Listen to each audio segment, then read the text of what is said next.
Welcome back, fellow watchateers! It's been a while, yes, but this is the first proper video after I needed to take time off because I had so much stress at work and in life and everything.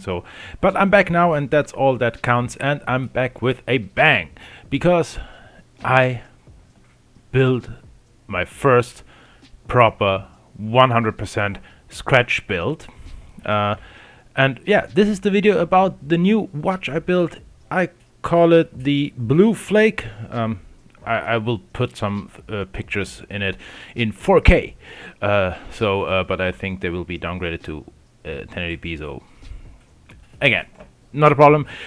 Today we are talking about my first scratch build. The thing is, on my first watch modding attempt, I ordered a dial. But the dial didn't fit because I wanted to mod my SNZ H15, but the SNZ H15 has the crown at 3, and I ordered the dial for a crown at 4. So yeah, I didn't want to sell the dial because it was a gorgeous dial. It is a gorgeous dial, so I kept it. And suddenly the thought occurred in me: I want to build a watch around that dial, with the dial as the centerpiece of the watch. So I started looking online for parts, but as anyone knows, watch parts can get expensive really fast, and I didn't want to spend a couple of $100 on my first scratch build attempt. So I looked almost 3 months before I found a seller on eBay who was able to sell me all the things I needed. The case with a reasonable price of £45, around $50, 50 euros. Then the movement, NH36A, with day and date and hand wind and hacking, and a stem and hands. That was all the parts I needed, and the case already came assembled, even with a bezel insert, in a ceramic bezel insert, as I'm told. And I was happy. I was happy that I found a seller, and big shout out to Sands of Time. I hope you see this video. I will send you a link to it. And awesome dude, awesome seller, awesome communications, very reasonable pricing, awesome. Just great. So if you're looking for watch parts, check out Sands of Time. But back to the watch. By the way, I paid full price, so this is not a sponsored video. I started to get the parts last week. He shipped it within 5 days from London to my doorstep, which is awesome considering that DHL has 10 million packages in Germany alone a day at the moment because of Christmas. So thank you to DHL as well. You're not the best, but your parcels do arrive. That's more than other companies can provide. Okay, yeah, the watch. So I started to think about what design I want. I wanted to do the dial as the centerpiece of the watch, and it's a gorgeous sunburst blue Seiko 5 dial. So I decided on a stainless steel standard SKX style case and a black chapter ring, black bezel insert, and black snowflake hands. And I thought the black snowflake hands could disappear, but in the end it worked out so great. I do love the second hand, which was a pain in the beep to get on, but more on that later, because I almost screwed up the build twice. So it was a very nerve-wracking build, I can tell you guys. I modded watches before. I changed hands and dials before, but this one was nerve-wracking. 1.5 hours of nerve-wracking building. And yeah, so I love the floating loom pip of the second hands. In some light situations, you can't see the hand itself because it disappears on the dial, but you see the floating loom pip.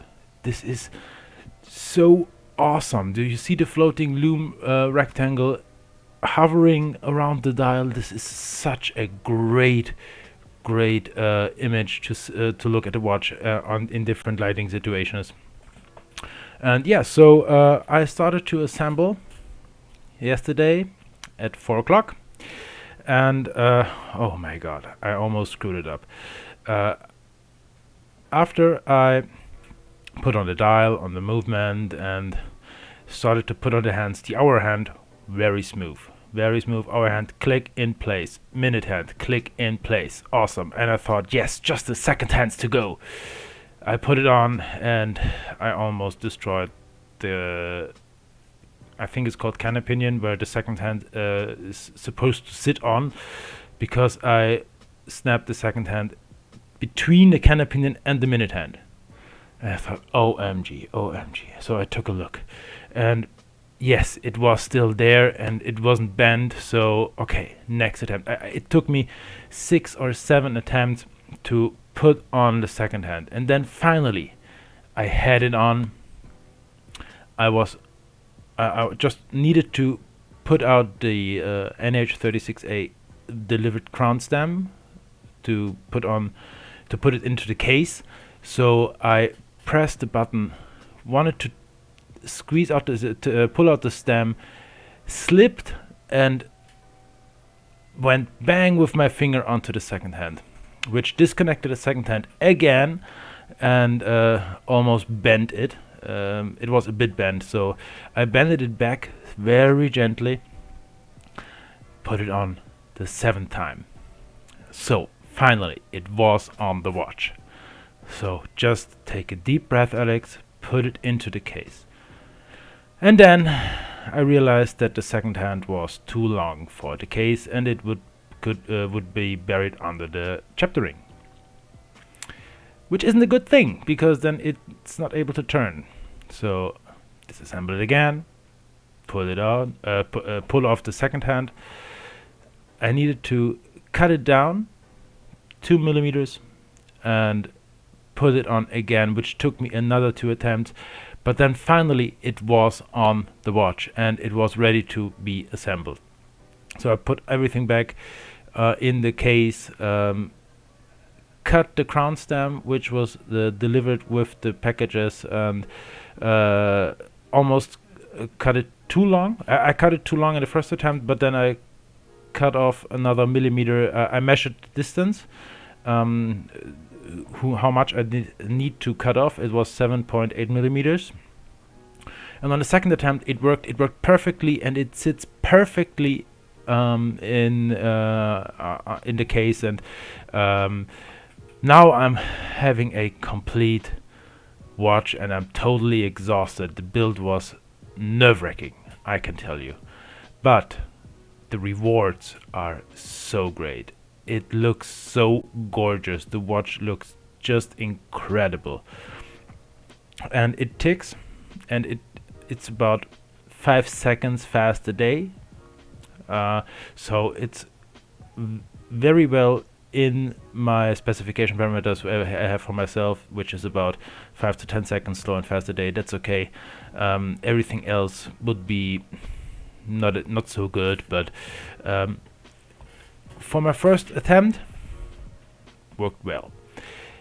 I do have one tiny complaint about the case. Yeah.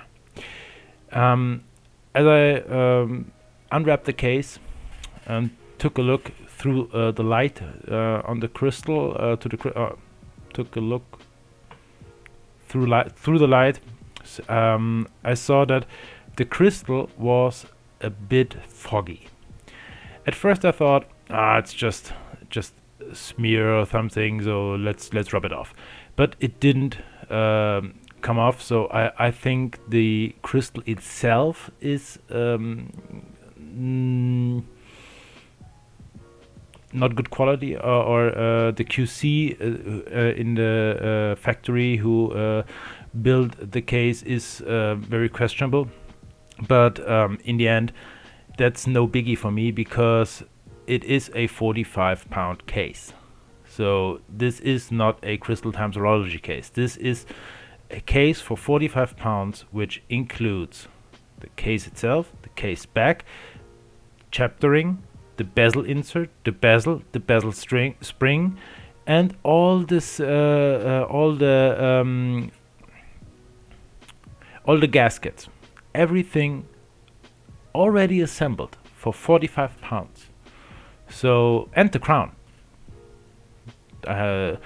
Everything in the package for 45 pounds, which is incredibly cheap for all the parts. If you take a look online and look at parts, at cases and crystals and gaskets and everything else, you can find yourself with a bill of 150, 200 bucks just for all the parts for the case.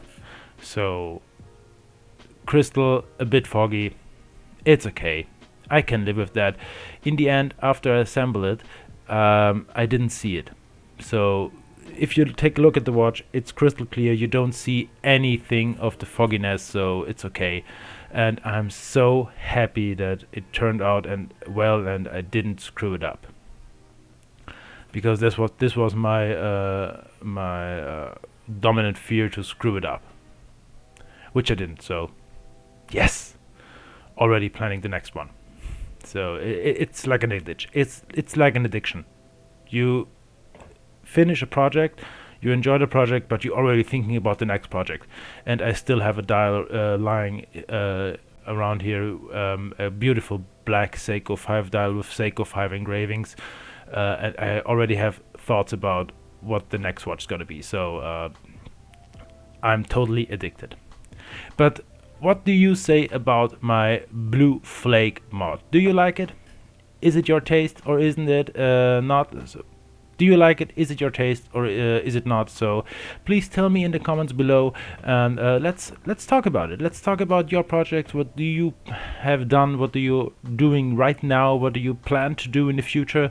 And don't forget, there is a second video coming out today about the SOTC 2020 and 2020 State of the Collection. So don't miss that one, and I'll see you guys in the next one. And I'm enjoying my watch for now, so happy that it turned out.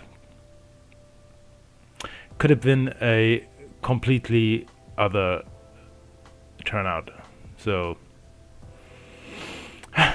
you did well. You did well. Sometimes you have to pat yourself on the back. Okay, guys. See you guys in the next one, and don't forget to like, subscribe, and yeah. Take care and watch on.